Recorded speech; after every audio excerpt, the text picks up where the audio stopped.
Tuloy-tuloy pa rin ang ulan. Grabe oh, lakas oh.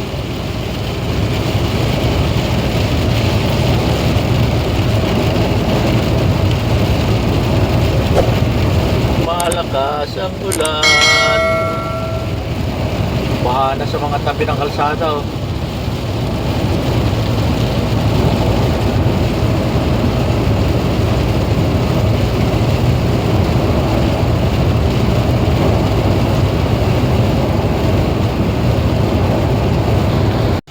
Lakas ng ulan sa Rabig. Patay ang kargahan nito. A Baha few dito. moments later.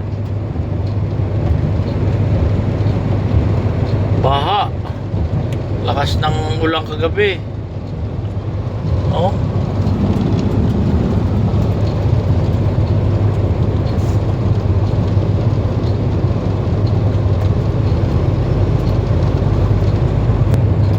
Ano, lalim ng tubig oh.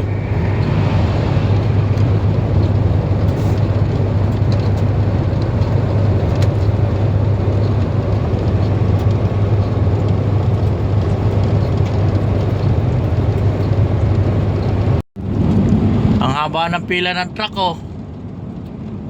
Sa loob. Dahil ang lakas ng ulan kagabi. Yan oh. Hanggang doon oh. Dami yan. Malapit na tayong pumasok sa Almaray Poultry Farm. Yan o. Yan ang Almaray Poultry Farm sa loob. Doon tayo sa gate 12 dadaan. Kaya lang ating pagdidiskargahan ang haba ng pila. Nadaanan ko. Yan, baha oh. Lakas ng ulang kagabi.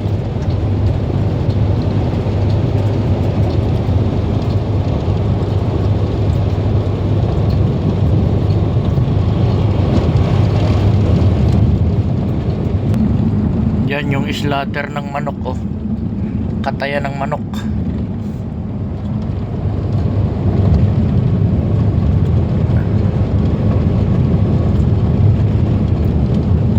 Diyan ang daan ng katayan ng manok.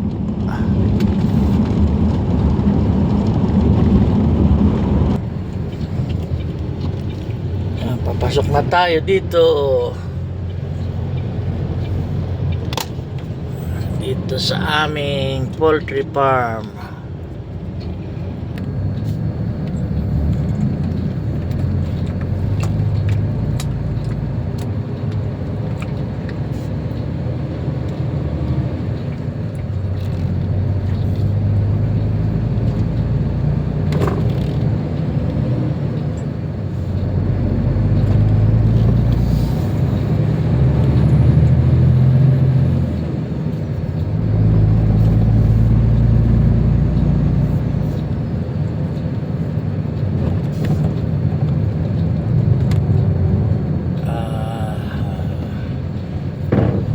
Spray ng tubig bago pumasok. Naghuhugas dito eh. Nag-i-spray.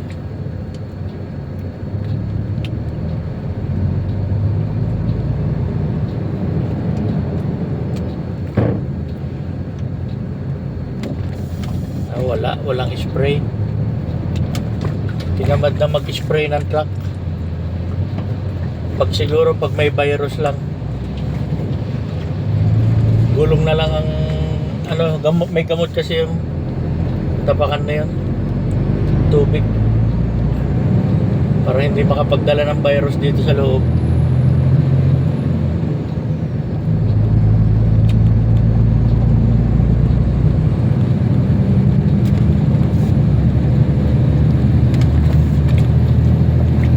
Napakalawak nito. Hadco Poultry Farm. Dati dito rin kami nagtatanim ng mais. Ngayon pinatigil na ang pagtatanim ng mais kasi malakas daw sa tubig. Tsaka yung mga damo, pakain sa baka, pinatigilan ng gobyerno. Kasi yung mga maliliit na farmer hindi na makasipsip ng tubig. Puro almaray na lang nakakakuha ng tubig sa ilalim.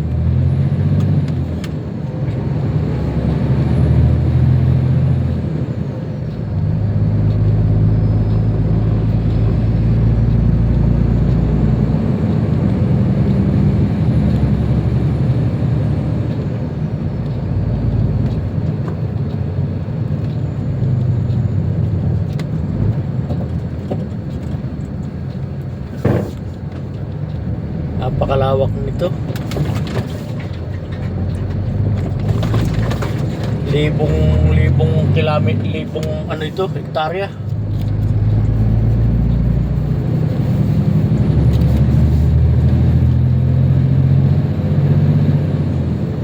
Thousand hectares.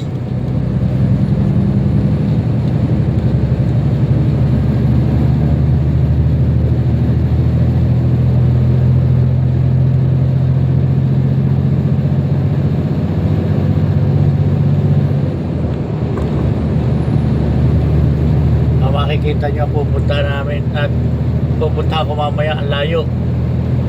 Yung dinaanan ko kanina nasa may tabi ng bakod, yung makikita ninyo yung aking yun ang pupuntahan pa natin sa ilo. Yan naman nasa kanan o puro dates.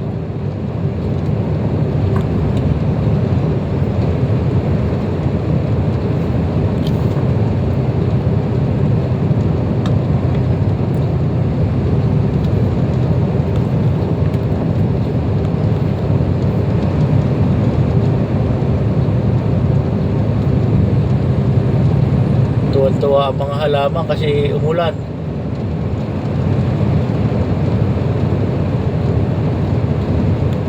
Tuwan-tuwa ang mga dates. Umulan, hindi nadidiligan.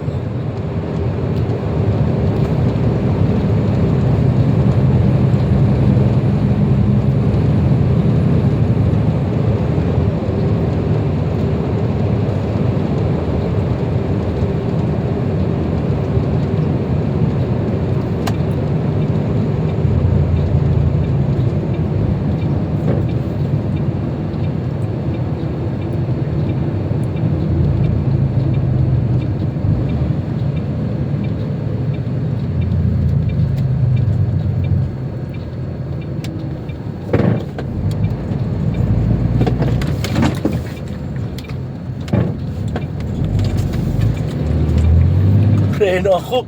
Puta, hindi ko pansin yun ah. Tuli nung help. Tuli ng help.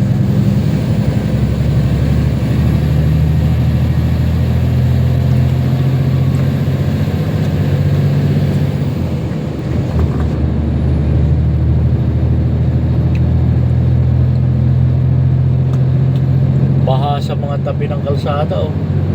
Daming tubig.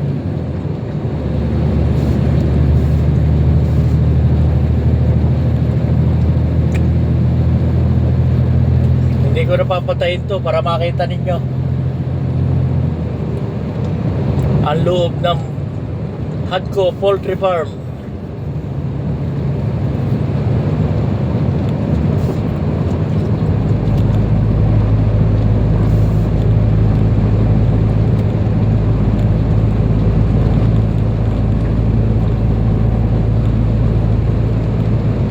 Diretso muna tayo timbangan, papatimbang muna ng truck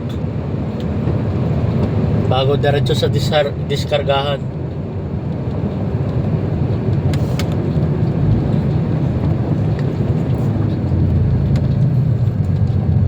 Tapos pagka diskarga, timbang uli.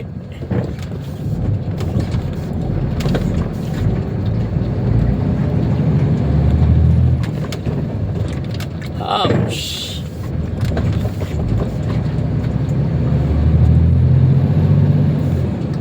Kita mo yung mga tabi ng kaliwat kanan na yan, may nagme-maintenance dito. Kailangan huwag makalkal yung mga lupa. Ginigrader, pinipison para laging maintain na pantay. Pag may natubong damo, ginigrader Yan tabi ng kalsada. Oh, baha dito. Baha dito sa pagliko.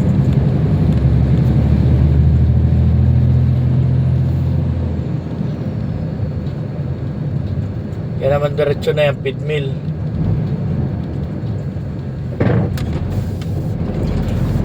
Minsan diyan din kami nagdidiskarga, kaya lang puno na ang silo diyan, kaya doon kami sa line 18.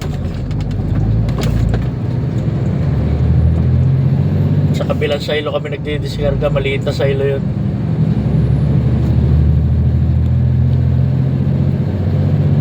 Ito ang pinaka central silo eh. Diskargahan na yan. Mais, soya, lahat ng klase nandiyan na. Mantika, yung panghalo sa feeds.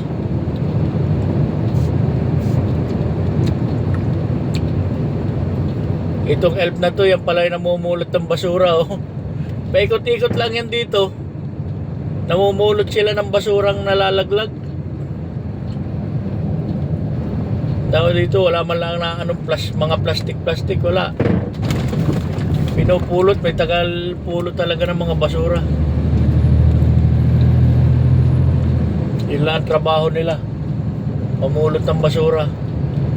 Mapapansin nyo, napakalinis talaga. Nagagalit ang puti pag may nakitang basura. Kahit kaunting basura, nadaanan mo, nakita mo, lilimutin mo. Ang linis niya, no?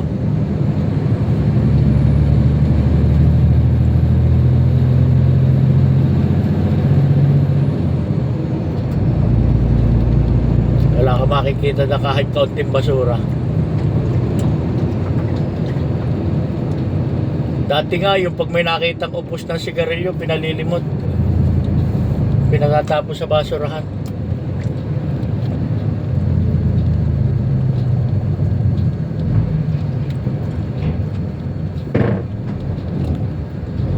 Dito na tayo sa timbangan. Papatimbang ng truck. Pila sa timbangan. Okay, stop ko muna. Mamaya uli. Ayan na, tinitimbang na yung isa truck.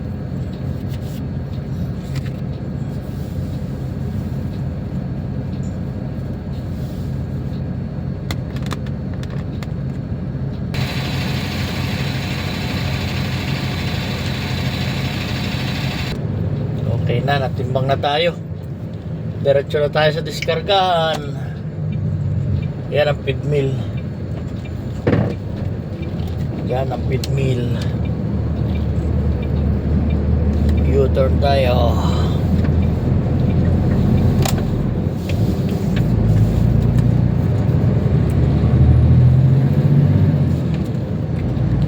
Malayo pa nga tatakbo, siguro mga 10 kilometer o 15 kilometer papunta sa diskargahan.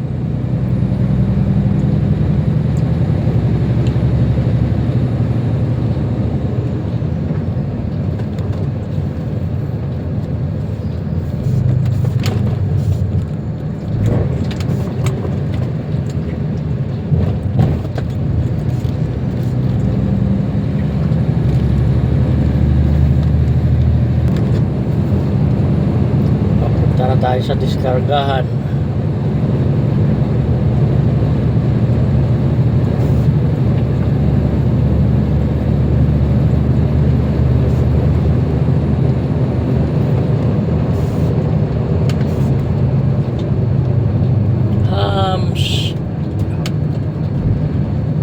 Oh.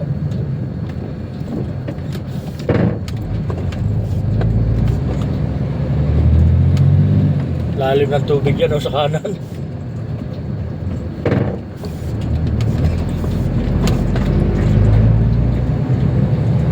Lalim ng tubig. May swimming pool na.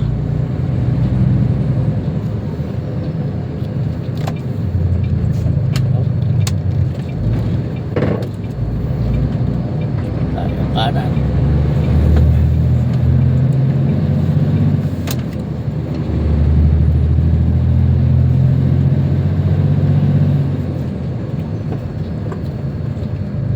Maganda lang dito ang hams, hindi masyadong mataas, malaki na flat lang.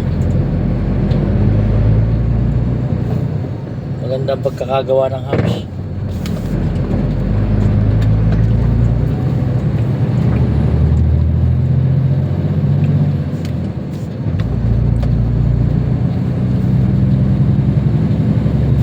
Layo-layo pa to. Nasa loob tayo ng farm ha. Nasa loob tayo ng farm.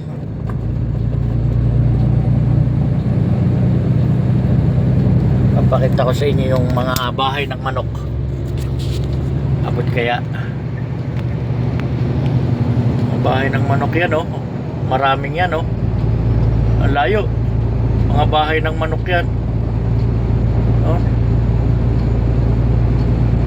Doon oh. Mga bahay ng manok yan, hindi pinagdidikit-dikit kasi pag nagkaroon ng virus, damay-damay lahat. Kaya ang ginagawa nila magkakalayo.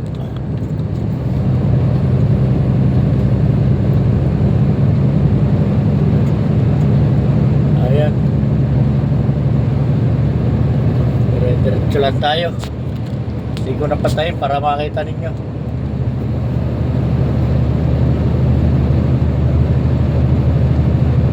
Dito lang to sa loob ng farm. Kahit tumakbo ka dito rin patuloy, walang problema.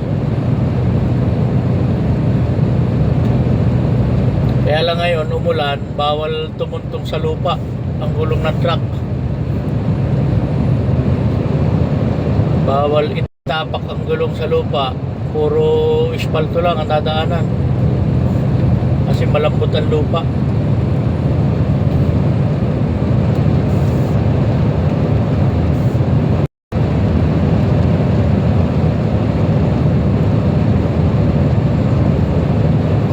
Eksaktuhan lang sa alubungan nito.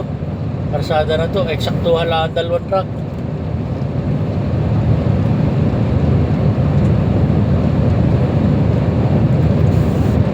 Ayun, may kasalubong. Kung may kasalubong, kala mo magbabanggaan eh. Talaga eksaktuhan lang. Takbo ko ay 90. 90 ang takbo ko.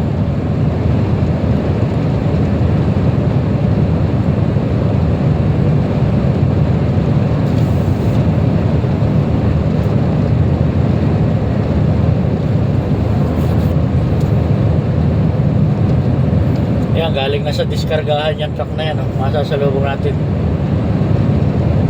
Nakadiskarga na yan.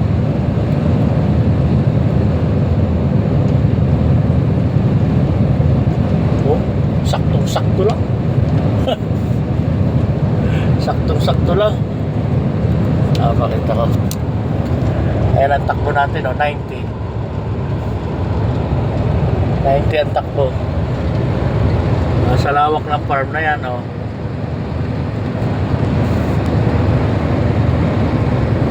Oh, yung highway naman nandiyan sa kabila.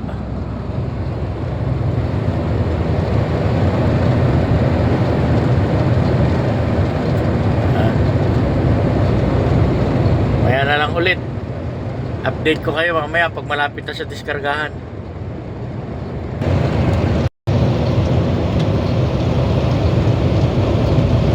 Tuloy-tuloy lang tayo. Ayun, ang layo, ang dami ng bahay ng manok ko. Ayun, yan o.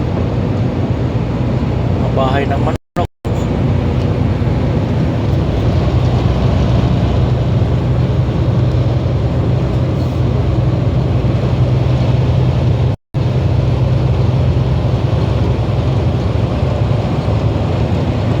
Dati itong kaliwat kanang yan, puno ng ng tanim na damo. Pakain sa baka, ngayon pinatigil lang gobyerno. Dati may mga dyan nagdidilig. Yan, sa ganyan. Ngayon wala na. Yan, katulad niya, may mga pivot yan oh. Mga taniman ng damo. Mais. Pagkakatapos ng mais, damo ang papalit. Ay ngayon wala na. Tinatigil.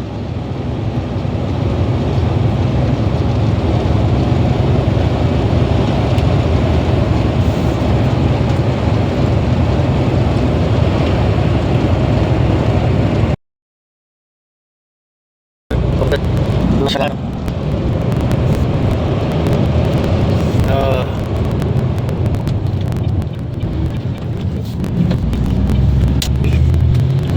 Buwan pi.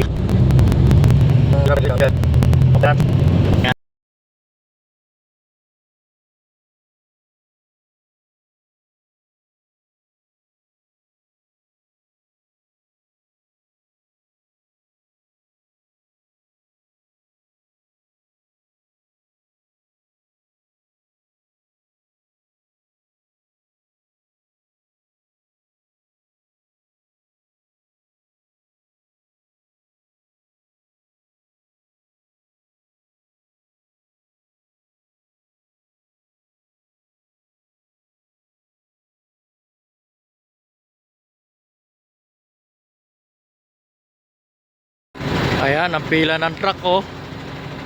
Mahaba. Oh. Ang dami niyan. Oh. Ayan. Ayan, dito ako sa kaulihan. May dadating pa. Oh, grabe. Pang ilang kaya ako niyan. Ang layo ng silo. Grabe naman ito. Ang haba ng pila ng truck.